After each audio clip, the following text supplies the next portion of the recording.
I have a guest with me today who is out there, really doing the Lord's work. He is speaking for law enforcement.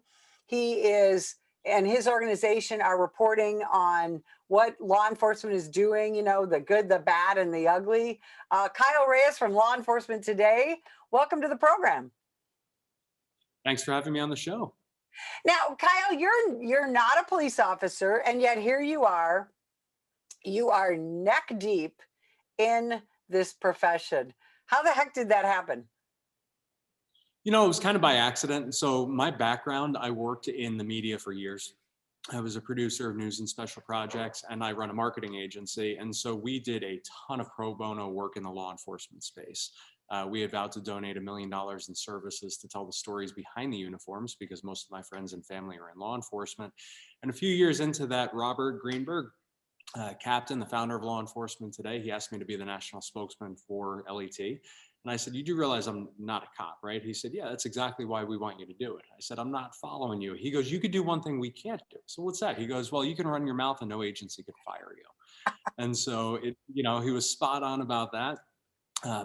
There's such a disconnect right now between the media and law enforcement agencies and the community at large, and it's our goal at Law Enforcement Today to bring you the no BS stories about what's really happening out there and really bridge the gap between civil servants and the community.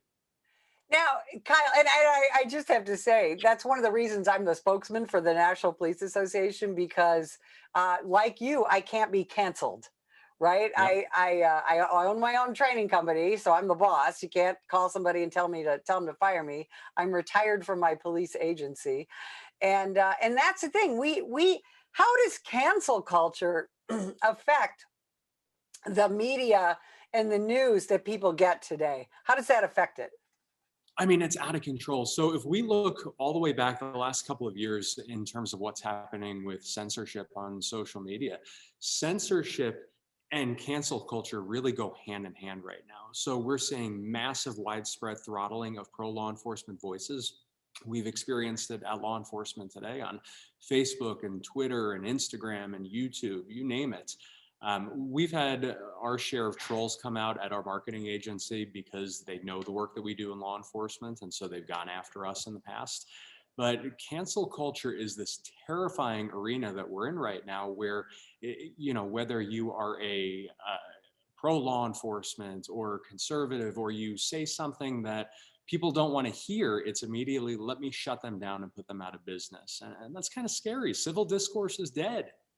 So, Kyle, talk about, for example, what's happened to law enforcement today on Facebook. You have an amazing presence on Facebook, and Yes. yet it's been tinkered with, hasn't it? Yeah, I mean, Facebook has launched a full out war on a lot of these pro law enforcement voices. Last year, we were reaching an average of about 100 million people per month, just a huge audience. Right now, we're back down to around 70 million people per month. Now, it's a combination of Facebook putting post limits and throttling the pages and declaring that articles are spam, despite the fact that they're not. But it's not just Facebook. I mean, LinkedIn permanently shut down Law Enforcement Today and every one of our personal pages that were associated with it. And when we asked why and went through the appeals process, they said, well, it's fake news. And they sent us a list of articles. They were the same articles that had appeared, and we cited all of our sources. We have 151 writers across the country, most of whom are either active or retired law enforcement.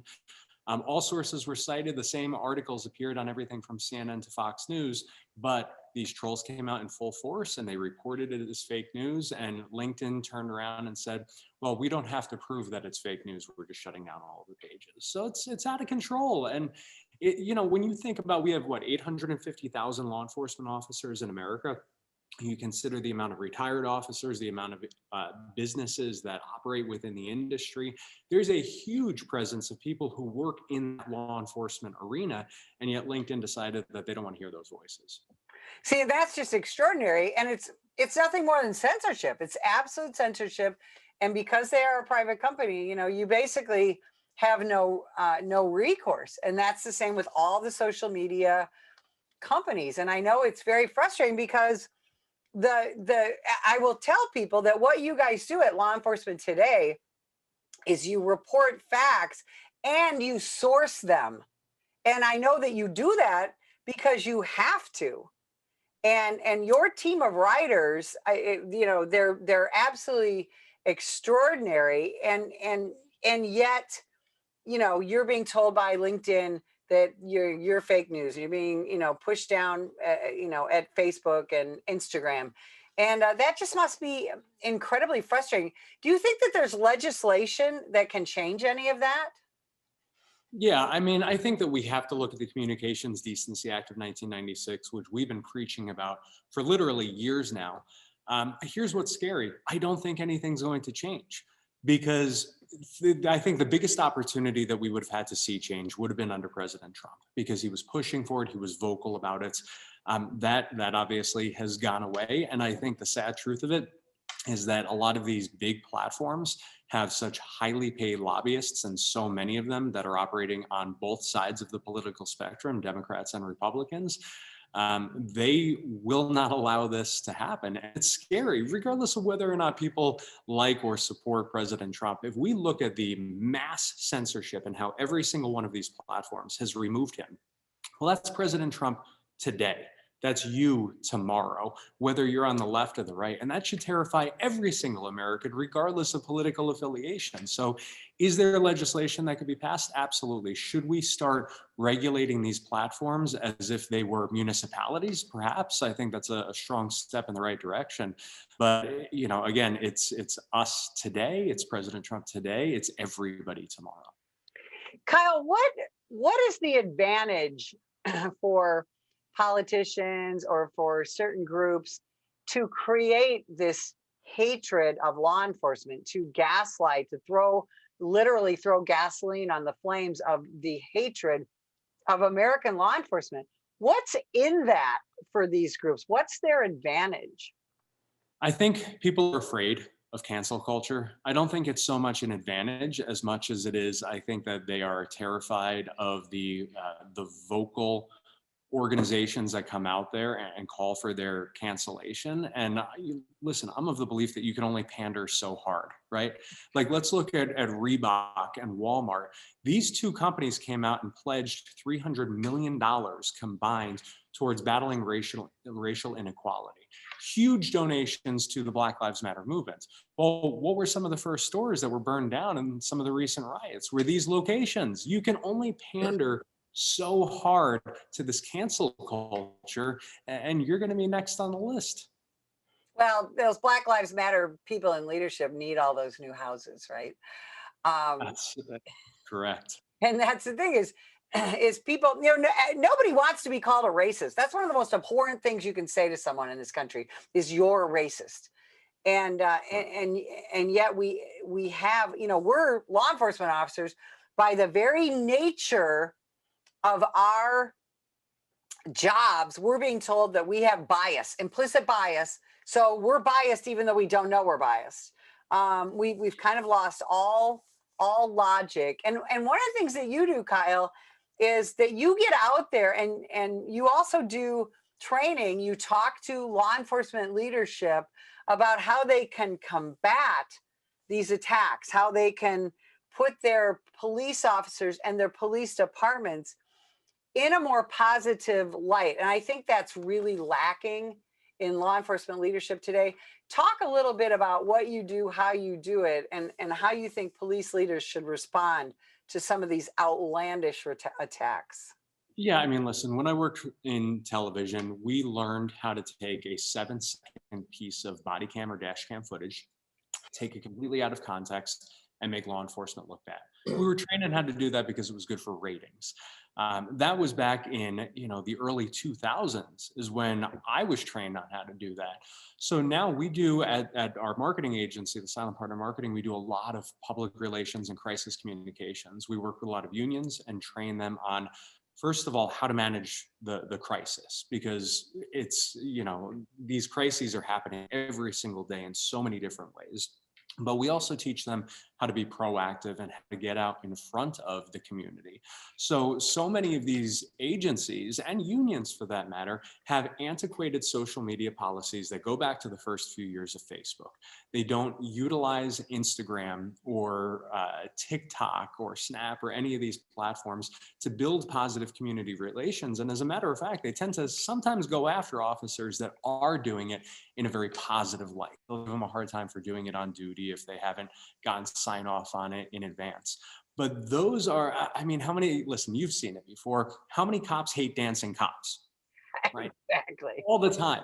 They will give them so much grief and literally crush their souls. But go on TikTok and look at some of these dancing cop videos and look at the feedback and the comments. The community loves it.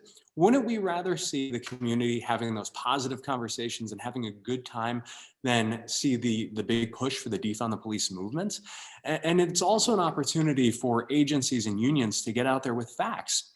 There was a study that came out that said that the liberal population believes that there were more than 1,000 unarmed Black men who were shot last year. Well, we know that the truth is that that number was, I believe, under 14. And yet we're doing nothing to combat that with social media. We're doing nothing to humanize officers because we're afraid of violating social media policies that we created 15 years ago.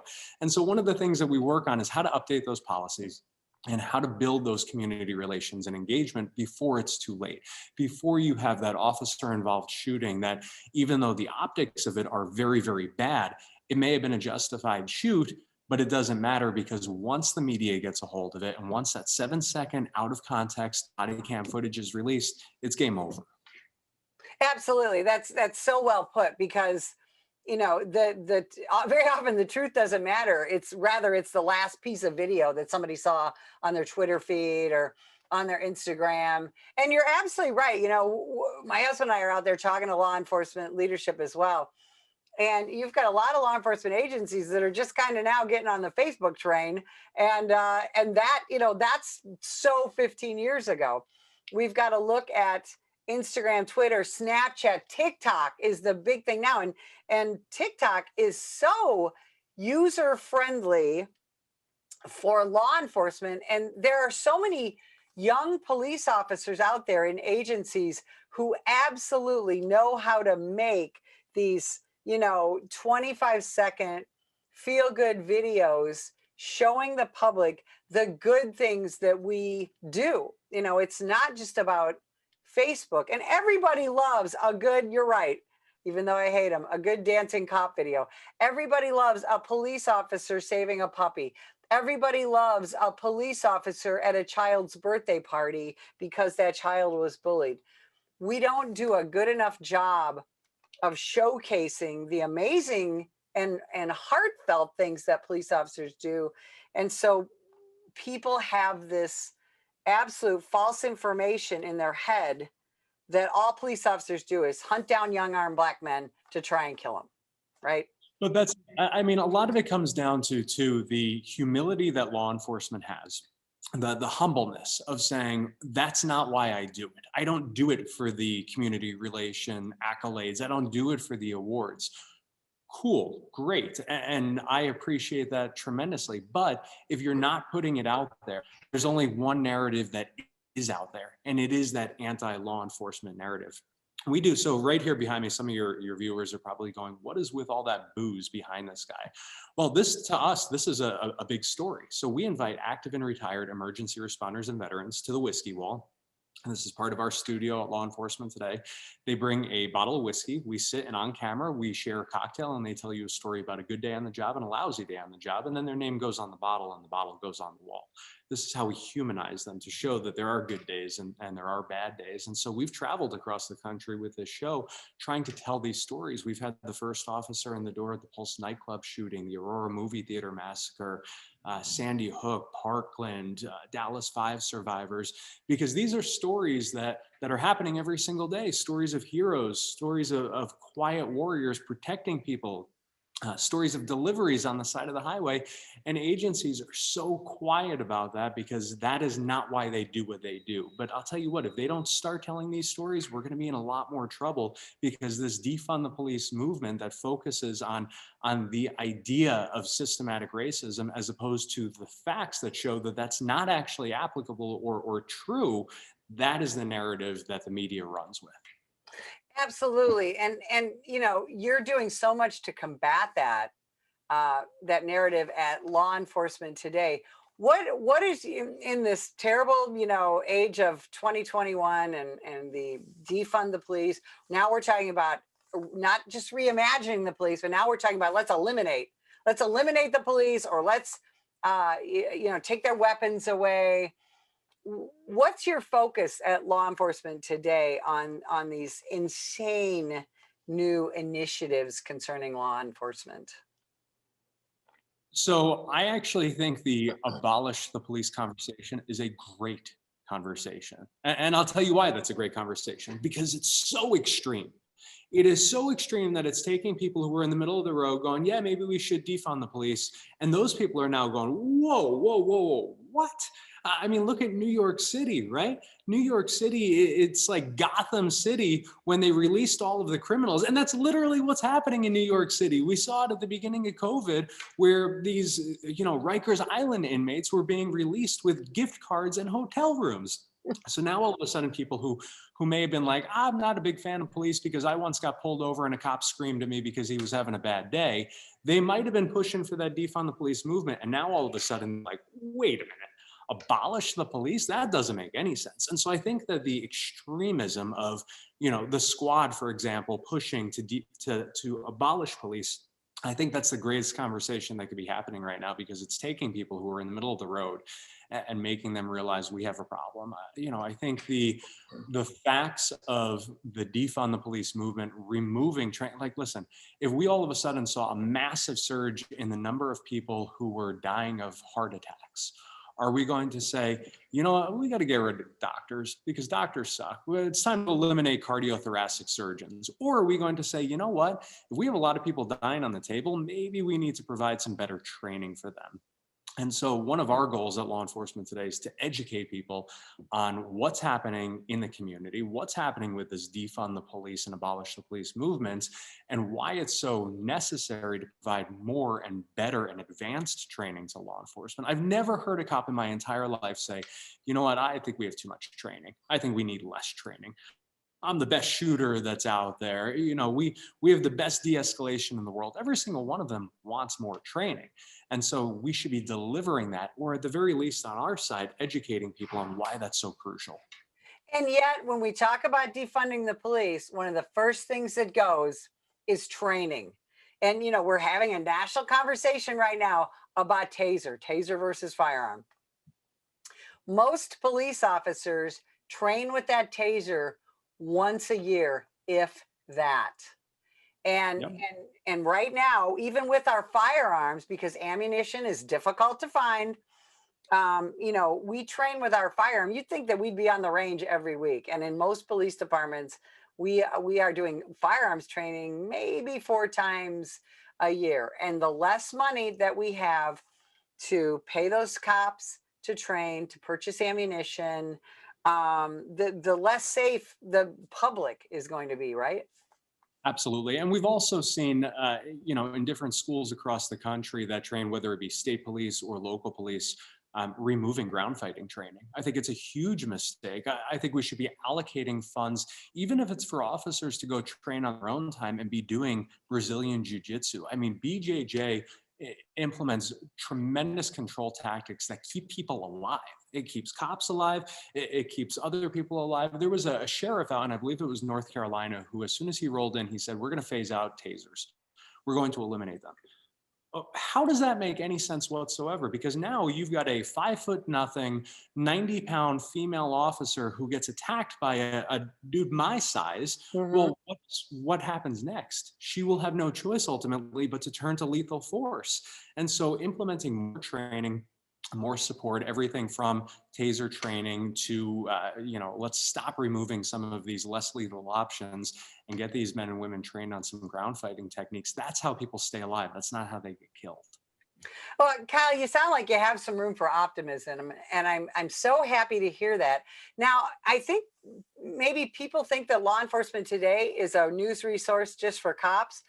That's not true. Tell people how they can find you, how they can see some of the excellent reporting that you do, and read the writings of your huge cadre of fantastic authors. Thank you. Lawenforcementtoday.com is the website. We also have another website. It's called letunity.com. So LET Unity, it's sort of our Back the Blue club. That's where we put all of our video content, all of the stories across the country. I'm going to be down at the border again this month, capturing the true stories of what's happening with the border crisis. All of that goes on letunity.com.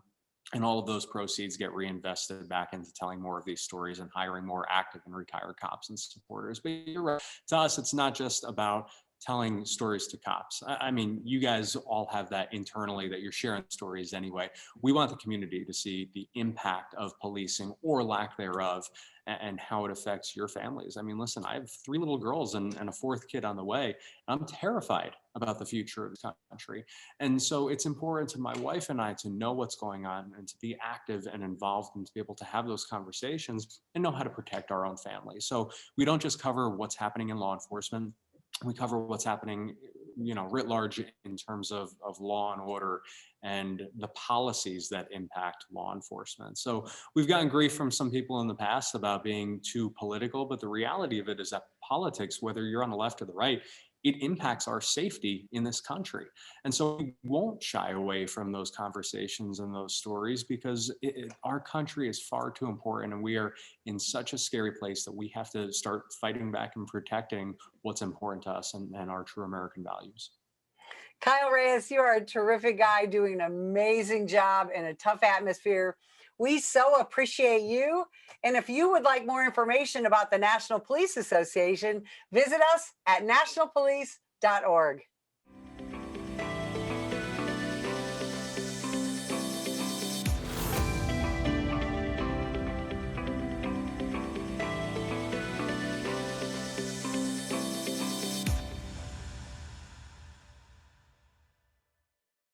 This year, over 50,000 law enforcement officers have been assaulted while on duty.